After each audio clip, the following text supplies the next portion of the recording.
You anger me really, Socrates." "But perhaps you snatched your inheritance from your father and threw him into prison?" "Never! Why these insulting questions?" "Wait, my friend. Perhaps we will both reach a conclusion. Tell me, what would you have considered a man great who had done all of these things of which I have spoken?" "No, no, no! I should have called such a man a scoundrel, and lodged public complaint against him with the judges in the market-place." "Well, Elpidias, why did you not complain in the market-place against Zeus and the Olympians? The son of Cronos carried on war with his own father, and was seized with brutal lust for the daughters of men, while Hera took vengeance upon innocent virgins. Did not both of them convert the unhappy daughter of Inachus into a common cow? Did not Apollo kill all the children of Niobe with his arrows? Did not Calenius steal bulls? Well then, Elpidias, if it is true that he who has less virtue must do honour to him who has more, then you should not build altars to the Olympians, but they to you." "Blaspheme not, impious Socrates! Keep quiet! How dare you judge the acts of the gods?" "Friend, the higher powers judge them. Let us investigate the question. What is the mark of divinity? I think you said greatness which consists in virtue. Now is not this greatness the one divine spark in man? But if we test the greatness of the gods by our small human virtues, and it turns out that which measures is greater than that which is measured, then it follows that the divine principle itself condemns the Olympians. But then—" "What then?" "Then, friend Elpidias, they are no gods but deceptive phantoms, creations of a dream. Is it not so?" "Ah, that's whither your talk leads, you barefooted philosopher. Now I see what they said of you is true. You are like that fish that takes men captive with its look. So you took me captive in order to confound my believing soul and awaken doubt in it. It was already beginning to waver in its reverence for Zeus. Speak alone. I won't answer any more." "Be not wrathful, Elpidias. I don't wish to inflict any evil upon you, but if you are tired of following my arguments to their logical conclusions, permit me to relate to you an allegory of a Milesian youth. Allegories rest the mind, and the relaxation is not unprofitable." "Speak, if your story is not too long and its purpose is good." "Its purpose is truth, friend Elpidias, and I will be brief. Once, you know, in ancient times, Miletus was exposed to the attacks of the barbarians. Among the youth who were seized was the son of the wisest and best of all the citizens in the land. His precious child was overtaken by a severe illness and became unconscious. He was abandoned and allowed to lie like worthless booty. In the dead of night he came to his senses. High above him glimmered the stars. Round about stretched the desert, and in the distance he heard the howl of beasts of prey. He was alone. He was entirely alone, and, besides that, the gods had taken from him the recollection of his former life. In vain he racked his brain.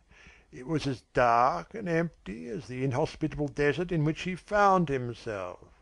But somewhere, far away, behind the misty and obscure figures conjured up by his reason, loomed the thought of his lost home, and a vague realization of the figure of the best of all men. And in his heart resounded the word "Father." Doesn't it seem to you that the fate of this youth resembles the fate of all humanity? "How so?" "Do we not all awake to life on earth with a hazy recollection of another home? And does not the figure of the great unknown hover before our souls?" "Continue, Socrates. I am listening." The youth revived, arose, and walked cautiously, seeking to avoid all dangers.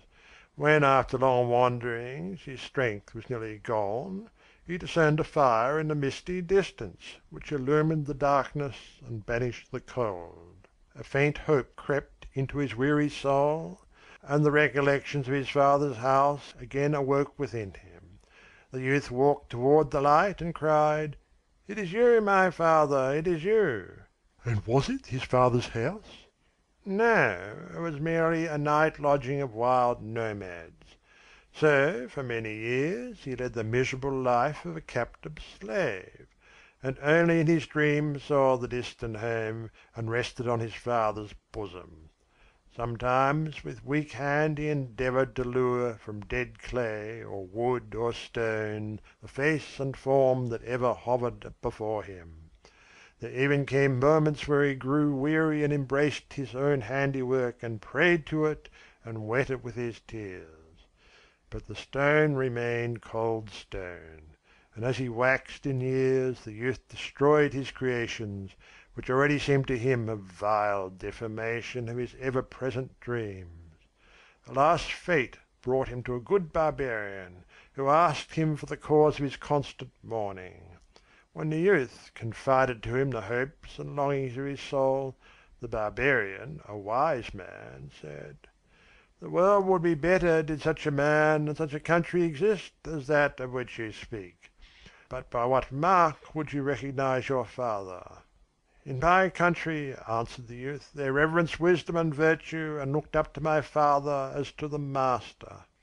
"Well and good," answered the barbarian. "I must assume that a kernel of your father's teaching resides in you. Therefore take up the wanderer's staff and proceed on your way. Seek perfect wisdom and truth, and when you have found them, cast aside your staff. There will be your home and your father." And the youth went on his way at break of day. Did he find the one whom he sought? "He is still seeking. Many countries, cities, and men has he seen. He has come to know all the ways by land. He has traversed the stormy seas. He has searched the courses of the stars in heaven by which pilgrim can direct his course over the limitless deserts. And each time that on his wearisome way an inviting fire lighted up the darkness before his eyes, his heart beat faster and hope crept into his soul. That is my father's hospitable house, he thought. And when a hospitable host would greet the tired traveller and offer him the peace and blessing of his hearth, the youth would fall at his feet and say with emotion, "I thank you, my father. Do you not recognize your son?" And many were prepared to take him as their son, for at that time children were frequently kidnapped. But after the first glow of enthusiasm, the youth would detect traces of imperfection, sometimes even of wickedness. Then he would begin to investigate and to test his host with questions concerning justice and injustice, and soon he would be driven forth again upon the cold, wearisome way.